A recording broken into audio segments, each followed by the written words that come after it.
June 9th marks the release of the long-awaited 1.30 update and the coinciding Emperor DLC for Europa Universalis IV. I'm Chewy. And I'm Quagersall. And between the two of us, we have 5,700 hours invested into EU4 as both fans of the game as well as content creators. Join us as we explore and break down the development diaries and teasers released over the last year and piece together our best look at EU4 1.30.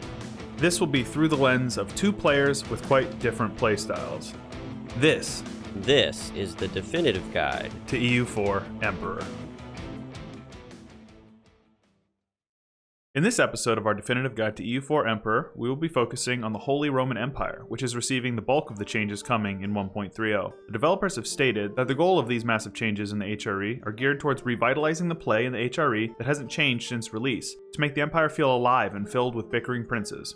It's a lot to take in, but for the purpose of this video, we will highlight three major categories to discuss. The first topic we will break down today is the brand new Imperial incidence mechanic, a serious overhaul seen in Imperial reforms, and significant balance changes being made to bring all these other changes together to make gameplay feel smooth and progression dynamic and satisfying. In future videos, we will be discussing the changes brought to the Catholic faith and the associated papal mechanics, as well as the new Hussite faith in Bohemia, both of which play a major role in the HRE, but warrant a video of their own. The first major content change related to the HRE is the inclusion of the new Imperial incidence mechanic, described by the devs as big, dynamic, historical events that will affect huge swaths of Europe. The Imperial incidents are large event chains that will involve decisions that will have far-reaching impact on the Empire and the Emperor, and will affect and be affected by portions and sometimes all of the princes of the HRE. These were originally showcased as a redesign of how the Burgundian Inheritance event chain works, ranging from the new Great Peasants' War and Kingdom of Prussia incidents to the reworks of the Shadow Kingdom and Dutch Revolt mechanics, formerly just events and decisions, into these new Imperial incidents. The Shadow Kingdom has also been reworked into an Imperial incident that will now allow the Emperor to either simply accept the Italian princes leaving, or to keep them in through war or diplomacy. This adds depth to the previous click this button or this happens style of play that you used to see in Northern Italy play prior to 1.30. There are various incidents that are designed to inspire conflict within and involving the HRE. The Burgundian Inheritance has been redesigned to encourage war between Austria and France, either to contest a PU over Burgundy by Austria, or Austria's complete annexation of Burgundy. Similarly, the later Dutch Revolt has been changed and integrated into the incident system to add flavor, as well as to encourage a larger and more impactful independence war for the Netherlands. The Emperor now has the ability to become involved on either side of the conflict, either supporting or denying the independence of the Dutch Republic. An all-new event chain will give Lübeck the chance to force an Imperial incident if and when they lose dominance in their trade node. The Emperor can refuse to support them or help bolster them via presenting the option for each free city to join Lübeck's trade league, a strong defensive network to act as a powerful tool for Lübeck to create the newly formable tag of the Hanseatic League.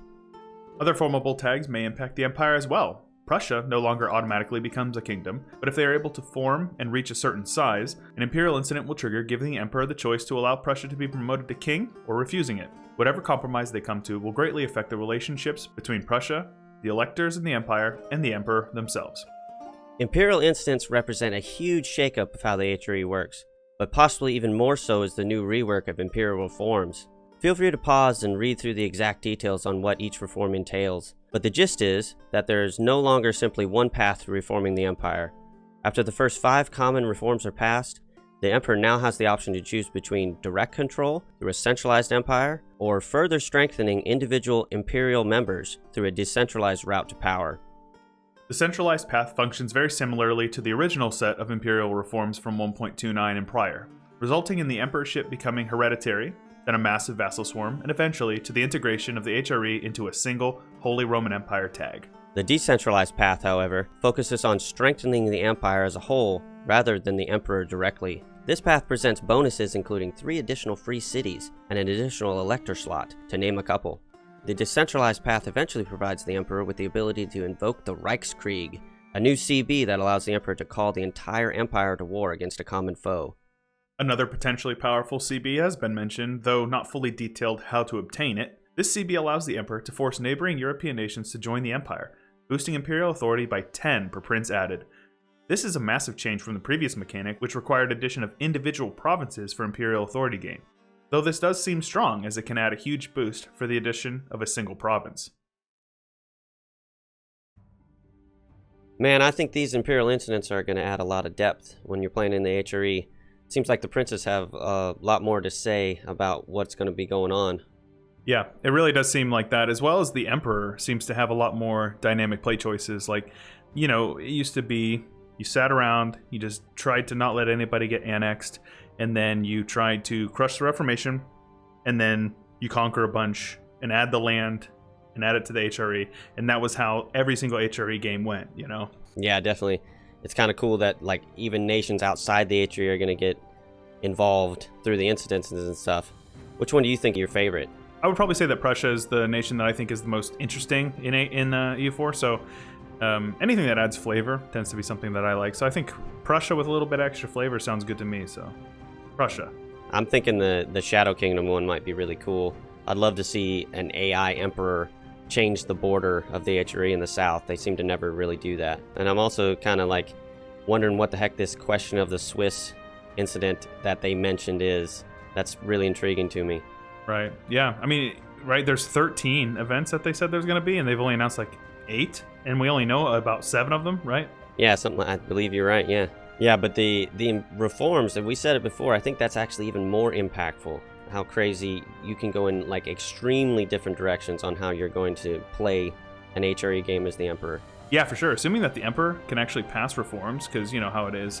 It seems like the Emperor can never pass reforms once the Reformation happens. Hopefully they do something to allow that, but it's hard to say, you know, with these new mechanics giving so much Imperial authority, maybe they'll be able to do it, but it seems like the major overarching theme with the Imperial reforms is like decentralized makes sense if you want to play like a local, tall HRE game with a strong empire, and centralized seems to make sense for those who want to do the good old, like, you know, Voltaire's Nightmare or, you know, the giant vassal swarm world conquest. It seems like you can go either way, and both of them are done. You could do both of those with the same nation, you know? Yeah, I could see that. There's a bunch more Imperial authority that's going to be coming in because there's so many more princes, especially when you start adding electors and more free cities and that kind of thing. Yeah, decentralized seems to be actually kind of compelling, especially for multiplayer. That's the one that really piques my interest, is like, how is it going to affect multiplayer? You know, most people are single player minded, but I do think that the devs consider multiplayer big time when they're making these major changes to the game. Yeah, I'm wondering if that's why they pushed in one of the other little balance changes they mentioned, which was the fact that you need 50% more spy network strength to get a claim with. Oh, kind of like how you know, like HRE, annexing an HRE province costs 50% extra AE. Now it's 50% extra spy network to fabricate on. Try to slow things down a little bit. They also put something about the Emperor being able to enforce peace to defend an HRE prince or something like that. That's really... Yeah, regardless of their opinion, right? Like, they can just enforce peace, and if they don't, they go to war with them in their defense. It seems really interesting, because then that makes it a little bit interesting, because when the Reformation comes in, you can do some fancy finagling to get the right provinces you need to crush the Reformation. So that would be pretty cool.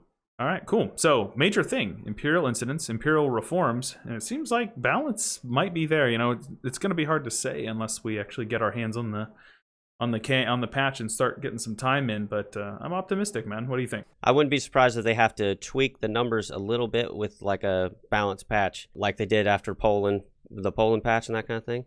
Yeah, it would make sense. Well, I think that'll wrap it up. Stay tuned for the next video. Next video is going to be on quality of life changes coming in 1.30, and we're excited for that. Hope you guys enjoyed this one, and we'll catch you guys in the next one. We hope you enjoyed this episode of the Definitive Guide to EU4 Emperor. Don't forget to check out the playlist for other videos in the series to keep yourself informed about what to expect in the 1.30 update. Leave us a comment below and let us know what you're most excited about with the coming update, and if you learned anything you didn't already know from our video. Please leave a like on the video if you enjoyed it or found any informative value in it, and consider subscribing for more informative videos like this in the future. Feel free to check out my channel. It's linked in the description below the video for plenty of extra EU4 content, and let us know if you'd like to see additional videos drilling deeper into the topics we discussed today.